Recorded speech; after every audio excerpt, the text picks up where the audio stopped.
Frequency Podcast Network. Stories that matter, podcasts that resonate. He's in the building!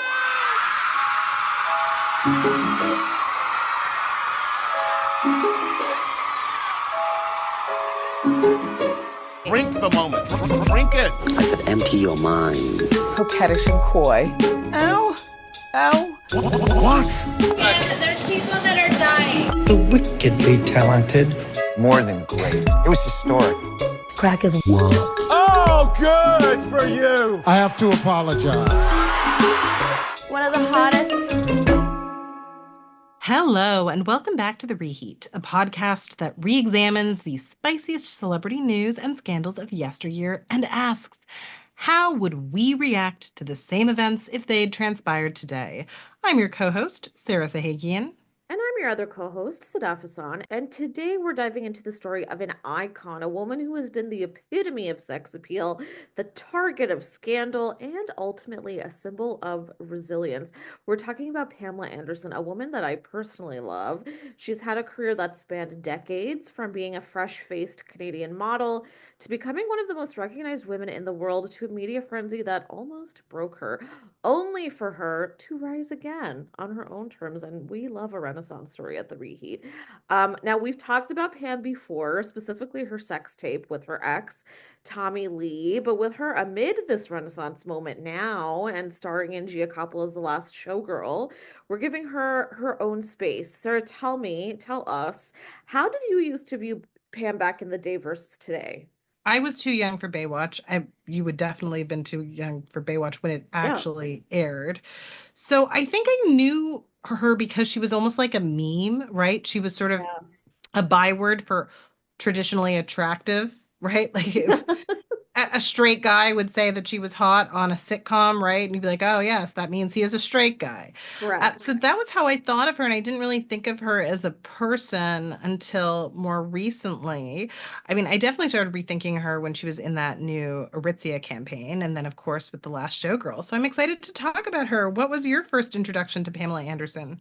I think it probably also was the memes of it all. And when I was younger and like in middle school, even elementary school, yeah, exactly. She was kind of the go-to for a lot of boys. I'm pretty sure she was in a locker or two. And that was the person you just said was hot. Like she was that girl. And I think my dad watched a few Baywatch episodes. Like I saw him watching them, and that was like the gist of it. But it was definitely interesting kind of watching who she was through the media, because I think that's what we were all taught to see her as, right? And nothing more than that. She was the woman in the red bathing suit running down the beach. That was really it for so long. But before we get a little deeper into it, let's do our usual rewind. So how did Pam Anderson go from small town girl to Baywatch bombshell? Pamela Denise Anderson was born in 1967 in Ladysmith, British Columbia. She's Canadian. Yes, thank you. Her discovery was straight out of a movie. She was at a BC Lions football game in 1989 wearing a Labatt's beer t-shirt, which is so Canadian, when the camera panned to her on the Jumbotron. And by the way, as the story goes, you could get in for free if you just wore a Labatt's beer t-shirt. So that was why she wore it. The crowd went wild. Labatt took notice. They offered her a modeling contract for the brand. And from there, pretty soon, like right away, honestly, she got shot to a Playboy cover. She landed the cover in 1989, that same year, and became a household name pretty much overnight. Her Playboy career spanned 22 years. That's a lot of time at the mansion. She appeared on more Playboy covers than anyone else. By this time, she also made the move to LA. And she had a few other little minor gigs, which you might remember. She played the minor role of Lisa, the original Tool Time girl, on the Tim Allen sitcom Home Improvement, which I definitely remember. Basically, everyone's dad knew her, loved her, including my dad. I don't know if he loved her, but he definitely knew of her and watched her, maybe ogled.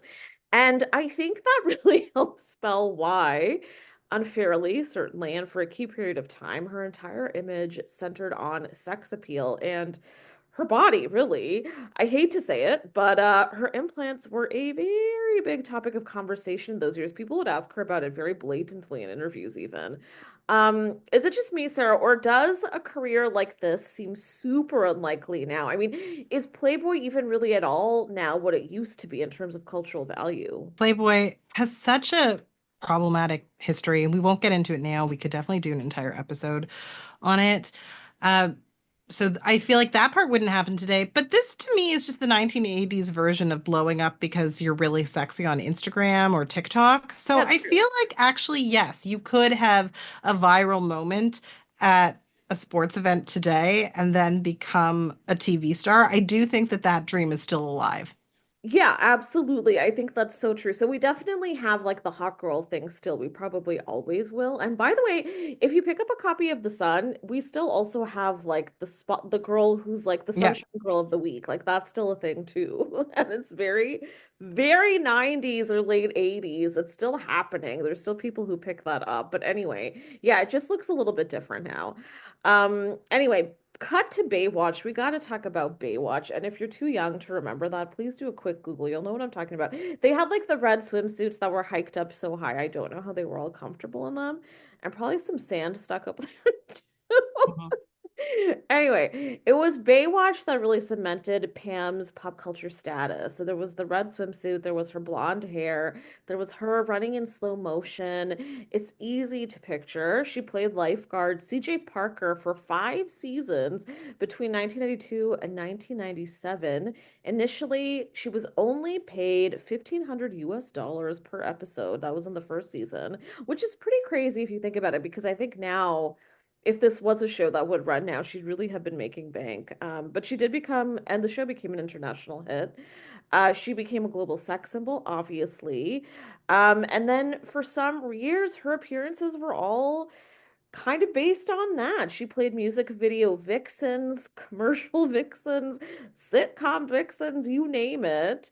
With that kind of fame, obviously comes a ton of scrutiny, and that's where things started to take a turn. You know who's stepping in now. If you know anything about Pam's history, you know Tommy Lee was a big, big, big, big part of it. So this is when he walks in, prances in, strolls in. Her whirlwind romance and chaotic marriage with the Motley Crue drummer fueled tabloids for so long. They met in 1995, fell in love, married within 4 days, and then the infamous stolen tape happened. Let's be clear though, and again, you can cut back to our previous episode on this if you want more detail, but it wasn't a leaked tape. It was stolen. It was taken from their home and distributed without their consent. It ended up turning Pam into a punchline instead of the victim that I think she was. Meanwhile, Tommy profited way more. Long story short, he was given kudos for bagging her while she was torn down and obviously slut shamed. The media, meanwhile, was so ruthless. Instead of supporting her, they also relentlessly slut shamed her. There were late night jokes, of course, courtroom battles. The industry looked at her as a scandal more than anything else. And unfortunately, it just only continued to sex up her image, which I think is the exact opposite of what she'd been wanting at that time. She was trying to really make a go of it in Hollywood, and I think the timing of this was just so disastrous. She ended up suing the video distribution company, which was called Internet Entertainment Group, who posted the video on their website, Club Love, in November 1997. Mind you, this is when the internet was really becoming a thing. Like it had just kicked up. So this tape was in some ways the first of its kind when it comes to things going viral and really traveling online. You can still find it now. I hate to say that as many efforts as they made to get it to go away. Um, but anyway, she was pregnant during the trial over the tape, and she got really scared of the stress it was causing her, so she dismissed the case. But then the sleazebags with the tape took advantage and they made it available to subscribers online. In her 2023 Netflix doc, Pamela, A Love Story, which I highly recommend, she made it clear there was no confidential agreement over releasing rights to the video and that she never, by choice, made money from it. Sarah, we've talked about this tape before, I think a few times, but it still makes me so angry. What do you make of how she got through this time versus how Tommy got through this time? Because it really impacted the careers, but in very different ways. I think that she was put in a really hard position, and a lot of women throughout the years have been put into a similar position. Mm. It does kind of remind me too that remind me of that leak of people's nudes that happened to younger actresses like Jennifer Lawrence Yes. about a decade ago. And that there was still stigma, but I think our cultural conversation had evolved enough that you could survive that.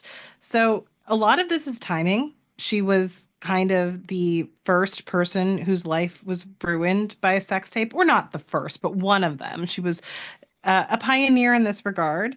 And probably what happened to people like Jennifer Lawrence would have been worse had this not happened to Pamela Anderson first. But that doesn't really help Pamela Anderson, right? She did suffer. Um, Her image, you're right, did become sexier. And it's funny because I feel like a sex tape, it can help you if you're a man. It could also Yeah. maybe, if she had been seen as a true artiste initially, might have helped make her more mainstream because she could have, and people might have been more likely to believe it was stolen. I think because she was seen as sexy, people didn't believe it was stolen. And so, no, she didn't get any sympathy, right? She didn't get seen as the victim because people thought you run on a beach for a living. But that doesn't mean that you're consenting for people to see images of you having sex that were meant to be private. So I think that we definitely had that kind of blame the victim mentality where remember how Jodie Foster almost didn't get cast in The Accused because she didn't look rapeable enough? We're still Oh in my this era, God. right? We're still in this era where the girl who runs on the beach for a living can't be sexually violated according to popular culture and what people believe. Thank you for that reminder. Holy fuck. Yeah, you're absolutely right. Yeah, you're so right. You're so right.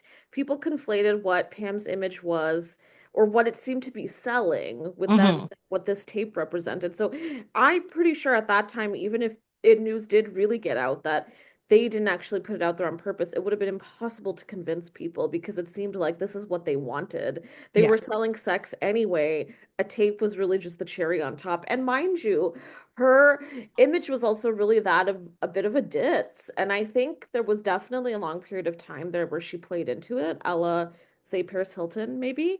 Yeah. Not quite in the same way, but a little bit, I think. And I think that also probably didn't help, where people would just assume, oh, really? Like, she cares that her tape is out there. She wants to go to trial to not have it out there. And actually, yes, because even bimbos have brains. Not that Pam is or ever was a bimbo, but come on, we have feelings, including big-titted gals. Like, I hate that.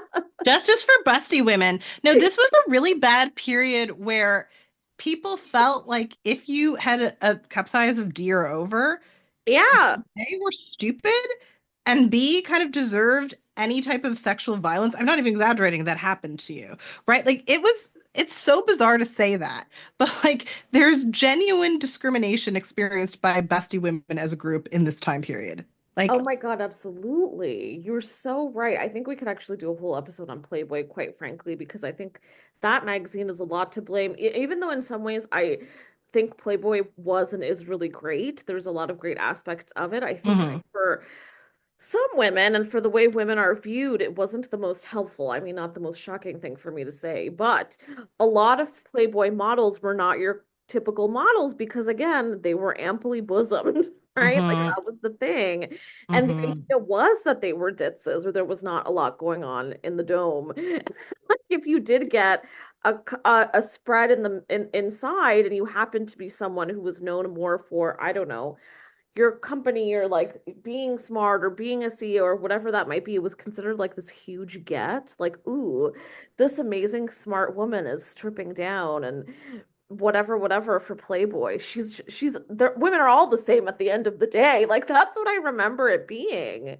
Playboy was this era of Playboy is particularly bleak because Hugh Hefner is starting to go Oh, into his super creepy era. Like I'm sure he was creepy the whole way through. He's a bad dude, but I feel like he made the magazine creepier and creepier and creepier, and definitely I feel like it gets to the point around Pamela Anderson's era where they're just portraying all of these busty women, not all of them, you're right. They would mention if they had a career like being a CEO, but they're really kind of saying at the end of the day, like these busty women have no brains.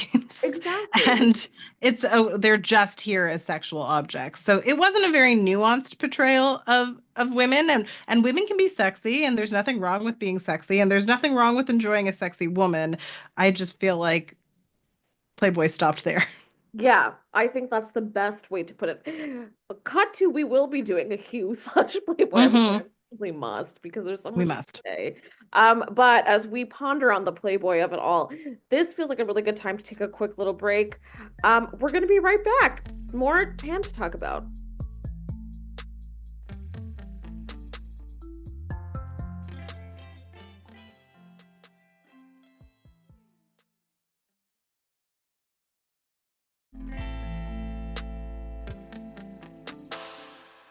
And we're back. Now, when it comes to Pam's relationship with Tommy, as publicized and I'm sorry to say a trash glam as it was, because I don't think there's a better way to describe it. Because I did find them, I loved the style of it all, frankly, I have to say, but at the time maybe it was considered a little more tacky. I think it gets more respect now. But anyway, they had a ton more issues, some of which she's only been more public about recently, decades later. At one point, Tommy was sentenced to 6 months in the LA County Jail for spousal abuse after assaulting Pam, and they divorced in 1988, not long after. That's an incident neither of them have discussed all that much. A long custody dispute over their two sons followed and was finalized when they were granted joint custody in October 2002. So, as rocky as they were in her documentary last year and her book, Pam did seem to suggest he was and is the love of her life. They just couldn't ever get it together. Sir, what do you think of their relationship ultimately? Like, taking all of the media, the tabloids, the circus of it all out of it, do you think they could have had a different experience if they weren't in the spotlight? It to me is shades of Priscilla and Elvis, right? How even though Priscilla Presley understands she was being abused, she still has that emotional attachment somewhat. And it can take forever for people who are abused to get over their abuser, right? There's usually a lingering emotional attachment. So, do I think that he's the love of her life? I don't doubt it, but I want better for her. I hope she gets to a point where she can have a healthier love and realize that that's more romantic. And I'm not faulting her because that doesn't mean she's stupid. I think people conflate being a victim of abuse with being stupid. And especially if you're a woman who's seen as a quote unquote bimbo, they really just assume, oh, she's an idiot. No, she's somebody who survived abuse. That does change your brain. Lots of really brilliant people survive abuse and have the same issue. She does know she can't be with him. She does understand that their relationship did not work. She does intellectually understand that. She's just emotionally still attached. I want better for her. I'm hoping that in this next chapter, she can meet a nice person who treats her well. It just makes me sad, actually, that this really horrible relationship was the best she ever had. I want more than that for her. What about you? I so agree. You took the words right out of my mouth. I feel the exact same. I also don't doubt that he was the love of her life, but then I also fear, why is she getting stuck with these lame asses? Because I think Mhm. she's really wonderful. We'll get into it a bit more. And to really get into her head, I also recommend reading her book because it's really lovely and she's really lovely and she has so much depth. And I don't understand why she's had such a bad go of it in the romantic side because she's continued to date. She lives in BC now regularly. She's dated a lot of normals and that's doesn't seem to have really kind of been much better. I mean, not taking the abuse out of it, but she just kind of hasn't been able to find someone who sticks around and that really works out for her. And that really breaks my heart because I think she does really, really want to be in love again, like really truly the way that she was at that time, even if Tommy was a dick and an asshole. And I think part of it too, this is what I'm taking from what I saw in the documentary and from her book. So this is my observation. Part of the reason it feels to her like he was the love of her life is because it was also such an exciting time. They had an exciting period together. Everything they did was at all constantly high wattage, high intensity, high octane. And that can make it feel like this is the best feeling of love I've ever experienced, when really that's also all the other shit that's happening. And you could do that with anyone, really. But also, Tommy Lee, there's no other Tommy Lee out there. But the Tommy Lee that is out there, he's dating a woman who is very young. She's a social media influencer, not to shit on her, by the way. I'm just saying he's definitely gone in the way of a lot of men that we talk about on the show. So during the Tommy drama, Pam's career sadly took a hit. Hollywood didn't take her seriously, and film projects that would have carried more meaning and given her persona more depth flopped. She was boxed in as a sex symbol and nothing more. She had a tough go for a really long time, and the next 2 decades were really kind of a mixed bag. For a while, she leaned into her image, playing up the ditzy buxom blondes again and again in various sitcoms that never really took off. She did write 2 novels, by the way, that were definitely inspired by her life if you want to get a little more insight into her. She also did reality TV. She most notably became a staunch animal rights activist and a passionate member of PETA, which, whew boy, was real vocal in the 90s and 00s. She became the center of controversy actually when she posed for a PETA ad wearing a bikini with sections drawn on her body, dividing it into ribs, rump, shoulder. The list goes on. It was like a diagram of meat cuts. The ad's tagline was, quote, all animals have the same parts. I actually really liked that ad. I remember it was a big deal at the time. It was banned in Montreal on grounds that it was sexist, but Pam responded, quote, in a city that is known for its exotic dancing and for being progressive and edgy, how sad that a woman would be banned from using her own body in a political protest over the suffering of cows and chickens. In some parts of the world, women are forced to cover their whole bodies with burqas. Is that next? I didn't think that Canada would be so puritanical. Truly a time in the Pam and PETA era. There was also a Valentine's Day themed ad for PETA in which she urged dog lovers to cuddle up with their pets during winter. And I need you all to know this because she got a little more political over time. In 2015, she wrote to Putin to save the whales and met with Kremlin officials regarding animal rights in Russia. It was all very Kim Kardashian, in my opinion. She urged Obama to make weed illegal. She's a vocal supporter of Canada's Green Party. Sarah, what the hell do we make of this rebound? She's definitely been doing things her own way. I think starting around that time, but I think at that time, the media also didn't know what to make of it. They were very confused by it all. Is that fair to say? She's interesting because she definitely defies stereotypes and expectations. And I do see her work with PETA is definitely being similar to performance art. I mean, it was performance art. It Yeah. was performance art. It was activism that was also performance art. And I guess we just didn't anticipate her making intellectual arguments. And because we didn't anticipate that, we dismissed those ads as kind of being smutty when actually they were thought-provoking. This all goes back to the fact that we were at this time period so extra sexist to busty women. Like, I really don't even think that this is me exaggerating what was happening. I do think that No. there was extra sexism if you had boobs. I don't know. Well, I mean, we all know why, but we could Yeah. do a whole episode on that. Yes. But if she had been less busty, I think people would have been more likely to actually see this as the art piece that it was.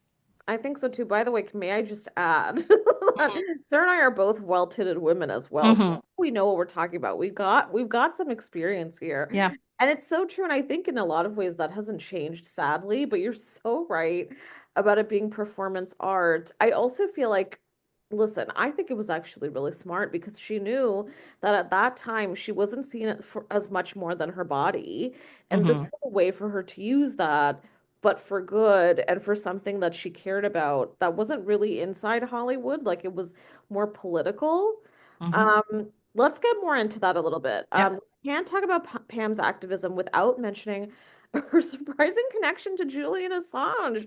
I'm obsessed with this era in her life. So over the years, Pam became one of his most vocal supporters, Yes. visiting him multiple times at the Ecuadorian embassy in London. The relationship sparked so many rumors, but Pam has always maintained that she was drawn to his fight for truth and transparency. Mind you, that doesn't clarify whether they were romantic or sexual or not. I personally think that there was a little bit of something, but anyway.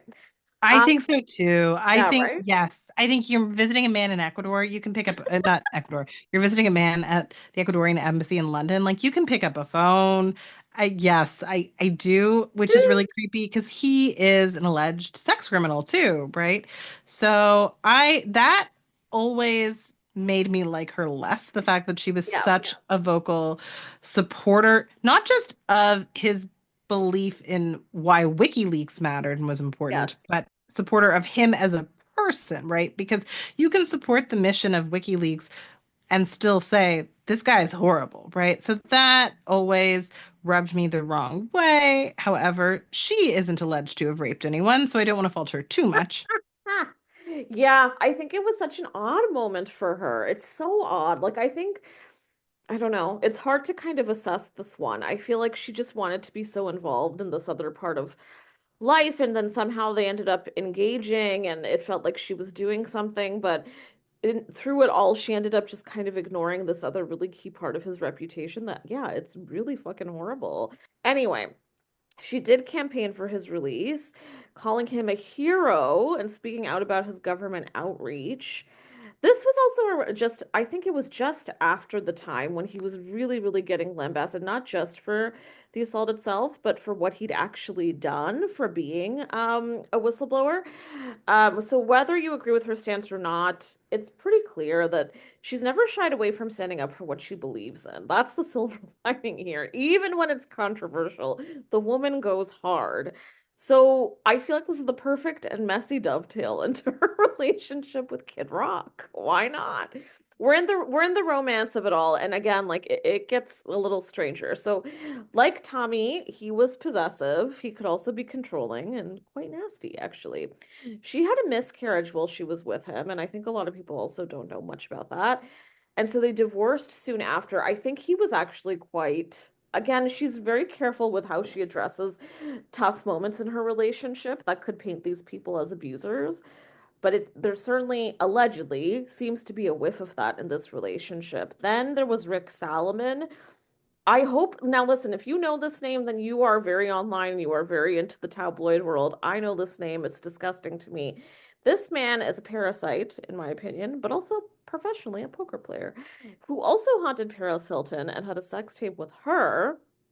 Pam married him, also divorced him, citing fraud, by the way. I'm sure he is a fraudster. I think he's always been a fraudster. All of this being said, I feel like she hasn't had the best track record with men, obviously, and unfortunately has been so intensely defined by these relationships. I feel like she ends up having to answer for the men that she's chosen a lot of the time. Um, I don't even really know what to make of it all, Sarah. Why do we feel like maybe she's drawn to these kinds of people? I almost wonder if she doesn't really know how to have this part of her life thrive without it being something that, again, is operating on that high octane Tommy Lee level. According to psychologists, and I'm not a psychologist, but according to psychologists I have read, we seek out love that feels familiar. So perhaps she's trying to find something that feels familiar. Maybe she's trying to rewrite the narrative. I don't know. It's one of those things where I feel really terrible that she's in this cycle, and I hope she can break it and be loved properly. The world didn't help, though. Imagine if you're trying to develop self-esteem. The fact that this woman spent so long being a punchline, even after the world was finding feminism again, wouldn't help. I'm researching our episode on Gossip Girl, and there is a literal plot point where they involve Pamela Anderson, and I'm not kidding you. So, spoiler alert if you haven't seen season 5 of Gossip Girl. Chuck Bass almost dies. He needs a blood transfusion. They have to find a family member. He thinks his uncle, who also tried to rape Blair. Well, not, I mean, I guess he sold Blair to his uncle for a hotel. Anyway, real plot point. Yeah. Anyway, they go find Jack, and Jack pretends that he gave the blood transfusion. Right. But then they find out that actually he didn't. And Bart Bass, Chuck's father, is still alive because they find out that he was inadmissible. And by he, I mean that Jack Bass was inadmissible to give blood. And I quote, because he spent the night with Pamela Anderson and got hepatitis C from her. This is an actual Gossip Girl plot from 2011. Oh my God, I don't remember that at all. That's horrific. Yes, so the woman has been a punching bag in popular culture because Jack is like the grossest character. Yeah, I And remember. she's been a punching bag in culture and a plot point. Like freaking Gossip Girl. Like, how do you develop self-esteem and the belief that you are worthy of healthy love if even the CW is making fun of you and treating you like this? God, that's so heinous. Oh my God, maybe I repressed that. That's fucking awful. That's actually like Mm-hmm. could have sued for that. Although I don't know, we'll get into it a little bit more, but she said so many times like it was such hell, a lot of the shit that she had to go through and that people said about her, including I'm sure that comment, that at some point it was like you just had to not bother with it because it would be impossible to kind of control that storm. But I think you make such a damn good point. Like, if the world is constantly telling you and slotting you as one thing, it must be so difficult to try and pivot and feel better about yourself and go in another direction. Like, Jesus. Ooh. Okay, that's hefty. Let's take a moment, sit with this Gossip Girl moment, maybe go play it back if you really have the stomach for it. We're going to take another little break. We're going to be right back.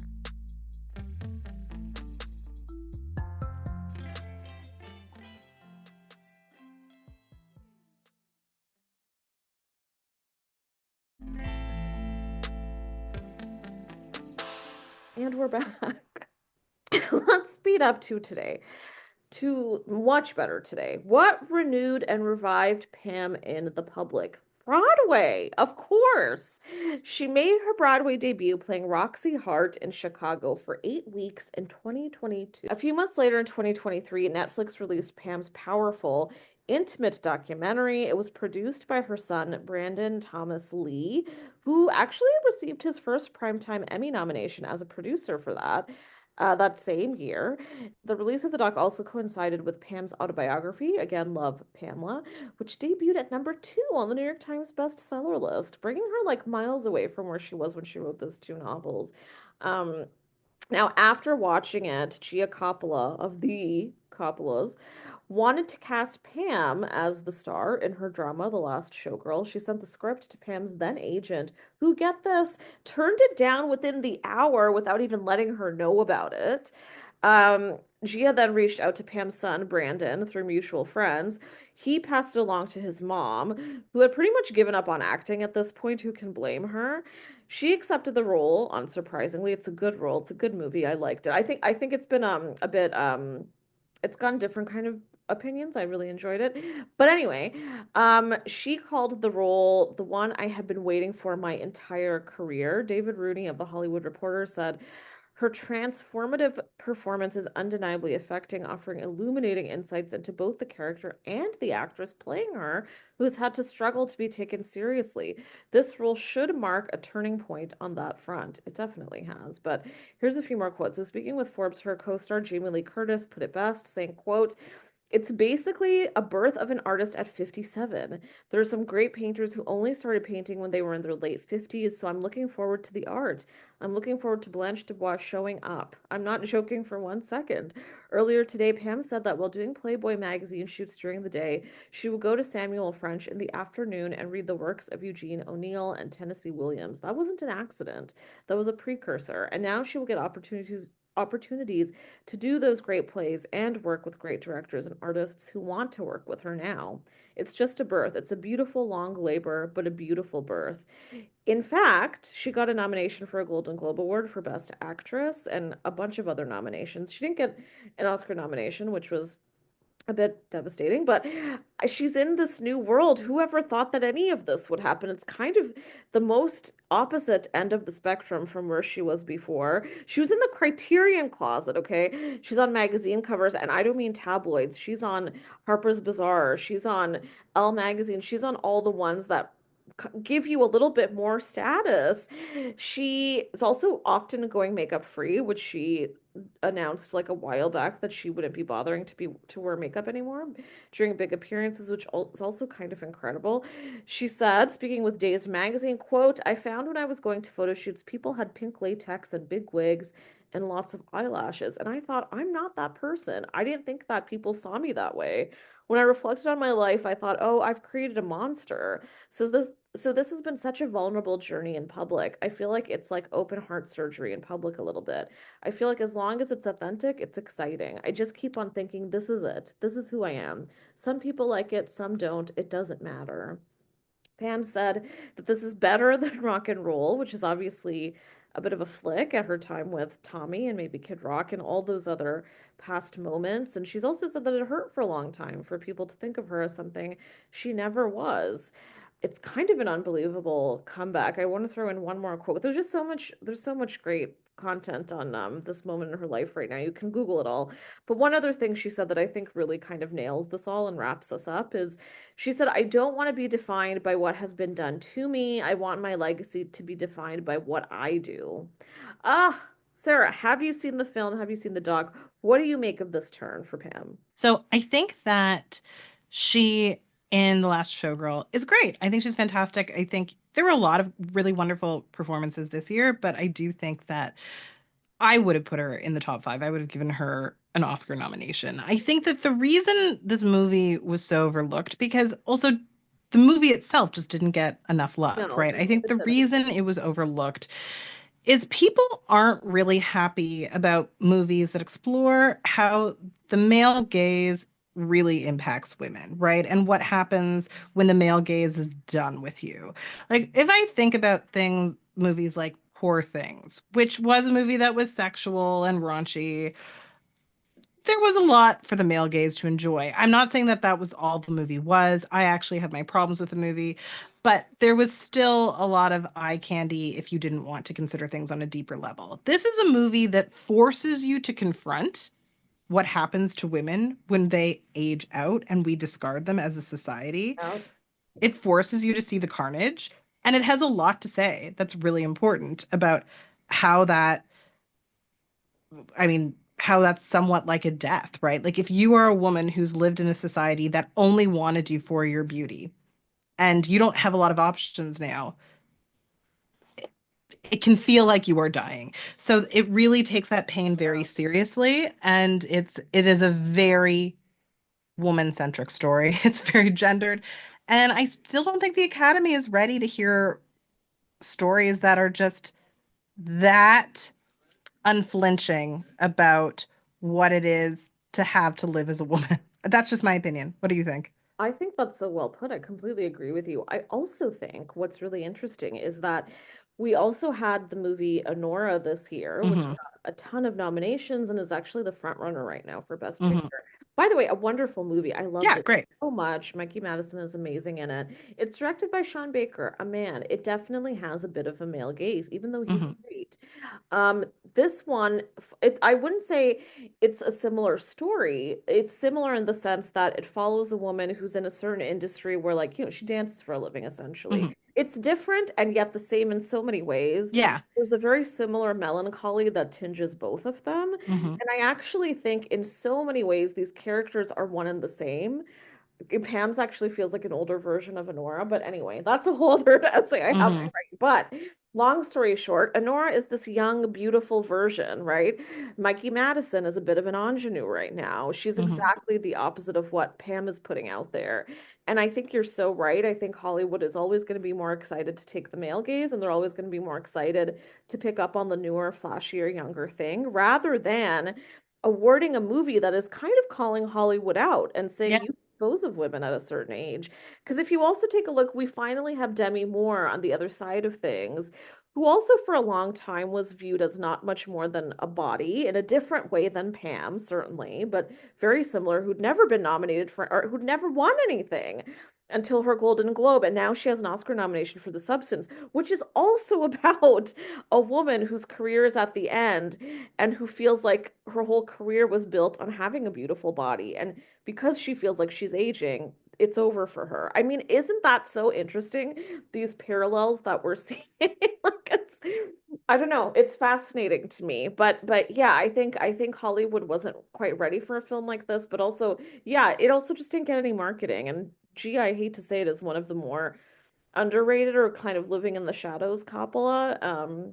And I think She's not not, she's not an A-list Coppola. she's not able to. I mean, I think that maybe Hollywood just couldn't have two movies That's what about I want to women say. and Yeah. aging that were actually recognized in the same year, even though we often have multiple movies about men and Oh yeah. war and their concerns and Yeah. crime and the mafia.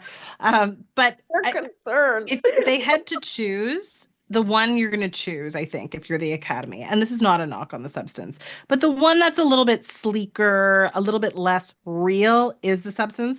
Like, just the last showgirl's too real. It's so real. It looks like it could be a documentary. It's just saying like this is what you literally do to women, not using the horror metaphor, right? Of this is what it feels like. And so I think it's just too raw and they couldn't really contend with the fact that they are complicit in this ageism, right? Like they are some of the worst perpetrators of ageism. Yes, God.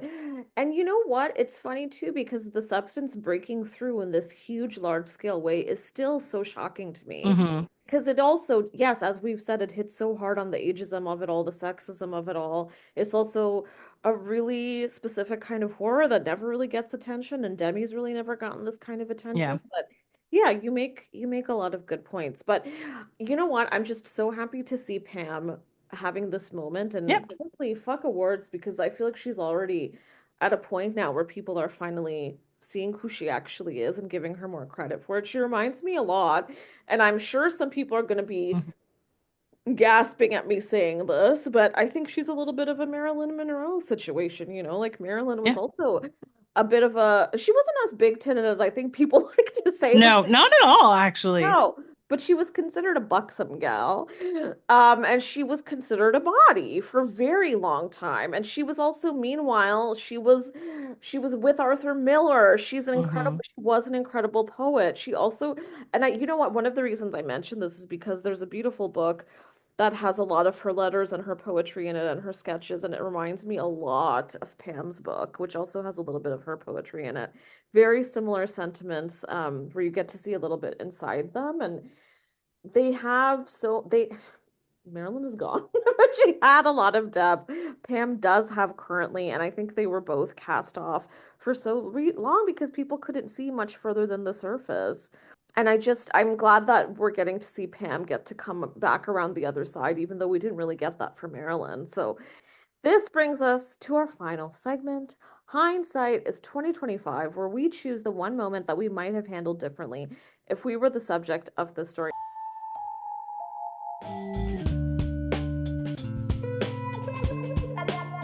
I shouldn't have done that. Sorry, I wonder if we have the same one. I'm not going to go long on it because we already talked about it, but I just wish she hadn't had that whole Julian Assange affair.